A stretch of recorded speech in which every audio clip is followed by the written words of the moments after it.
Hello students, welcome to GNV learning portal.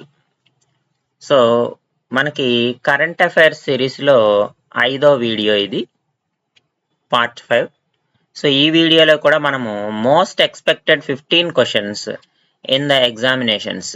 So మన competitive ఎగ్జామినేషన్స్లో ప్రస్తుతం staff selection commission exams జరుగుతూ ఉంటాయి. CGL, CHSL, అలాగే జీడీ, అలాగే ఎంటీఎస్, అలాగే రైల్వే రిక్రూట్మెంట్ బోర్డ్ ఎగ్జామినేషన్స్ లో గ్రూప్ డి, ఎన్టీపీసీ జరుగుతుంది. బ్యాంకింగ్ ఎగ్జామ్స్ లో కూడా మనకి ఈ కరెంట్ అఫైర్స్, అలాగే గ్రూప్స్ ఎగ్జామ్స్, అలా రిమైనింగ్ అవన్నీ ఏ కాంపిటేటివ్ ఎగ్జామినేషన్స్ లో అయినా మనకి కరెంట్ అఫైర్స్ అనేవి చాలా ఇంపార్టెంట్ ఆస్పెక్ట్ లో ఉంటాయి. మనకి మినిమం ఒక 5 to 10 క్వశ్చన్స్ అయితే మనకి కరెంట్ అఫైర్స్ నుంచి వస్తూ ఉంటాయి. సో కాబట్టి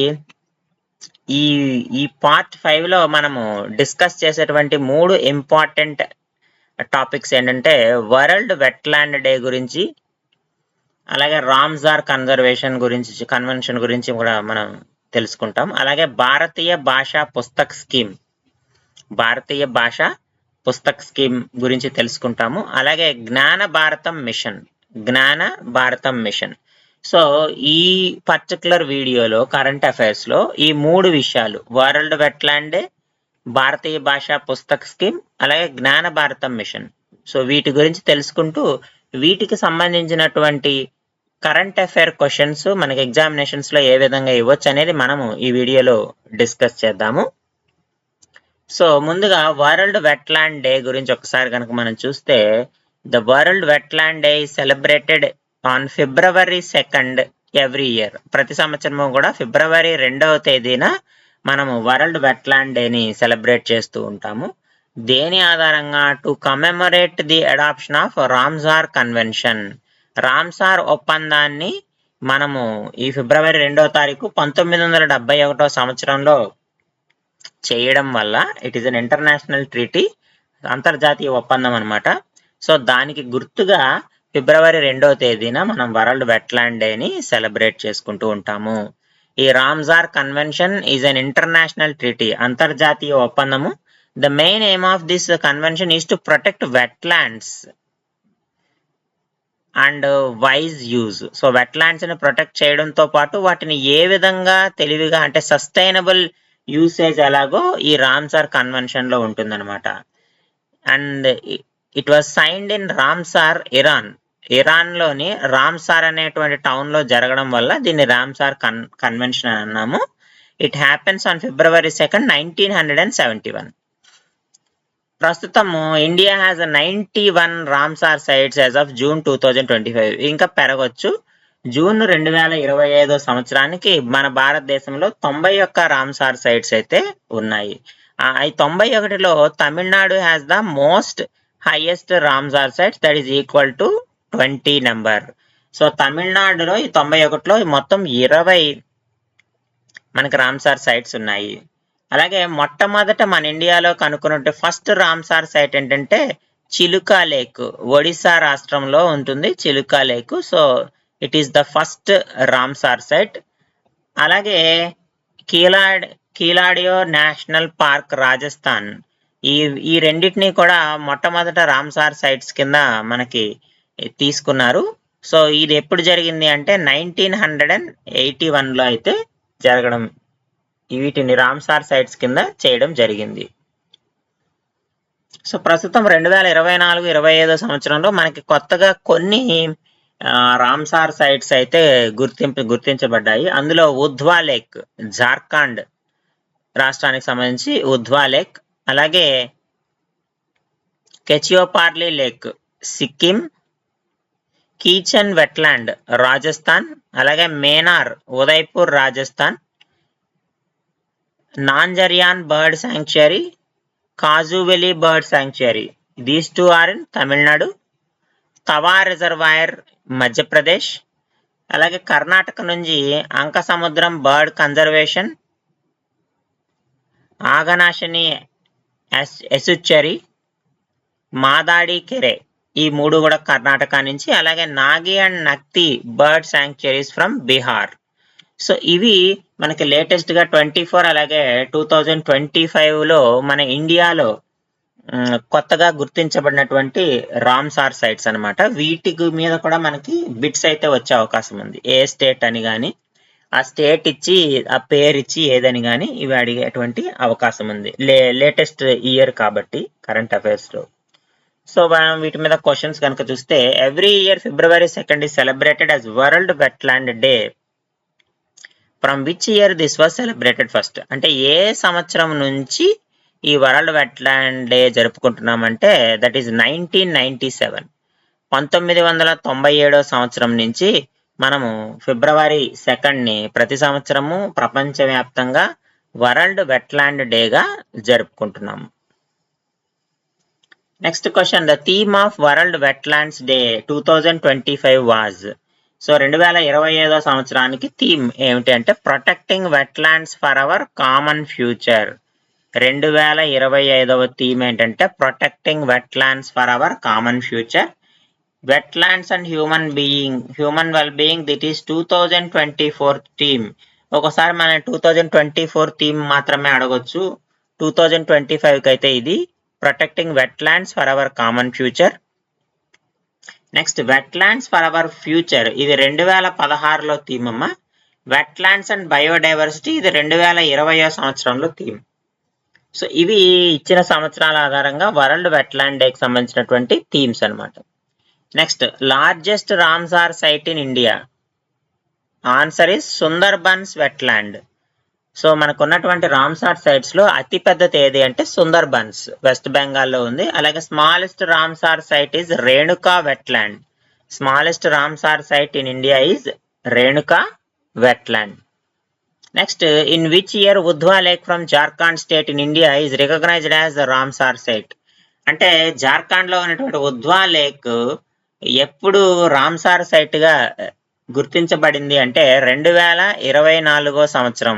2024 సంవత్సరం మనకి ఇది కరెక్ట్ ఆన్సర్ అవుతుంది. సో ఇవి మనకి వరల్డ్ వెట్లాండ్ డే గురించి. నెక్స్ట్ మనం ఇంకో టాపిక్ కూడా అనుకున్నాం కదా, that is Bharatiya Bhasha Pustak scheme. Bharatiya Bhasha Pustak scheme. So ఈ భారతీయ భాషా పుస్తక్ స్కీమ్ ప్రకారంగా to offer digital Indian language books. Digital Indian language books. The scheme launched in the Union Budget 2025-26. 2025-26 సంవత్సరం బడ్జెట్ లో ఈ స్కీమ్ అయితే ప్రవేశపెట్టడం జరిగింది. ఈ స్కీమ్ యొక్క ముఖ్యమైన ఉద్దేశం ఏంటంటే promote education and literature in Indian languages. అంటే భారతీయ భాషల్లో మనము విద్యని అందించాలనేటువంటిది దీని యొక్క ముఖ్యమైనటువంటి ఉద్దేశము. It support students to make access learning resources from school to higher education.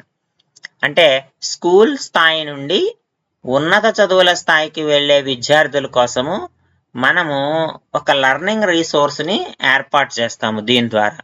First it has started in 22 Indian languages. So ప్రస్తుతం మన కాన్స్టిట్యూషన్ లో ఉన్న 22 ఇండియన్ లాంగ్వేజెస్ లో ఈ digitalization of Indian language books అనేవి జరుగుతుందమ్మా. And also it is based on NEP 2020, national education policy 2020 ప్రకారం జరుగుతుంది. అలాగే అస్మిత ఇనిషియేటివ్ అంటే చూడండి, అస్మిత ఇనిషియేటివ్ ఎందుకంటే to develop 22,000 books in Indian languages over next 5 years. So రాబోయే 5 సంవత్సరాల కాలంలో 22,000 పుస్తకాలు ఇండియన్ లాంగ్వేజెస్ లో ఉండేటువంటి బుక్స్ ని చేంజ్ చెయ్యాలి అనేది అస్మిత యొక్క ఇనిషియేటివ్ అనమాట. సో దీని మీద రిలేట్ అయినటువంటి క్వశ్చన్ అండ్ ఆన్సర్స్ ఎలా ఉంటాయి ఒకసారి మనం చూద్దాము. What type of books does the scheme promote for publication and translation?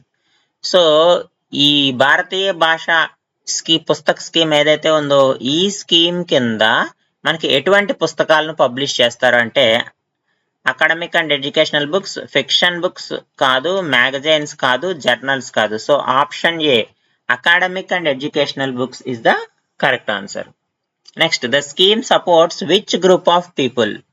Authors, publishers, translators, also institutions. So కాబట్టి ఇక్కడ మనకి 3 ఇచ్చారు కాబట్టి ముగ్గురిని సపోర్ట్ చేస్తుంది, authors, publishers, translators. So answer ఏంటంటే all of the above. Next, what is the name of the related initiative launched to develop 22,000 books over 5 years? ఇందాక చెప్పుకున్నాం కదమ్మా అస్మిత. దీని యొక్క ఆన్సర్ ఏంటంటే మనకి అస్మిత. అస్మిత అంటే augmented study materials in Indian languages through translation and academic writing. So అది అస్మిత యొక్క ఫుల్ ఫామ్. ఒకసారి అస్మిత యొక్క ఫుల్ ఫామ్ అడగొచ్చు, లేదా ఈ అస్మిత స్కీమ్ కింద ఎన్ని వేల పుస్తకాలు, అలాగే ఎన్ని సంవత్సరాల్లో అని ఇలాంటి క్వశ్చన్స్ అయితే మనల్ని అడిగే అవకాశం ఉంది. Next question, the Bharatiya Bhasha Pustak scheme promotes English education కాదు, సాంస్క్రిట్ ఎడ్యుకేషన్ కాదు, ఫారిన్ ఎడ్యుకేషన్ కాదు, మల్టీలింగ్యువల్ లెర్నింగ్. అంటే ఒకే దాన్ని మనము వివిధ 2-3 భాషల్లో గనక ఇవ్వడం ద్వారా మల్టీలింగ్యువల్ లెర్నింగ్ కి ఈ భారతీయ భాషా పుస్తక్ స్కీమ్ అనేది ఉపయోగపడుతుంది. Next, under which ministry Bharatiya Bhasha Pustak scheme is? Ministry of education. So ministry of education పరిధిలో ఈ భారతీయ భాషా పుస్తక్ స్కీమ్ అనేది పనిచేస్తూ ఉంటుంది. నెక్స్ట్ మనం చెప్పుకున్నటువంటి టాపిక్ ఏంటంటే జ్ఞాన భారతం మిషన్ 2.0. దాని మీద కూడా మనం ఇంకొక 5 బిట్స్ చూద్దాం ఎలా ఉంటుందో.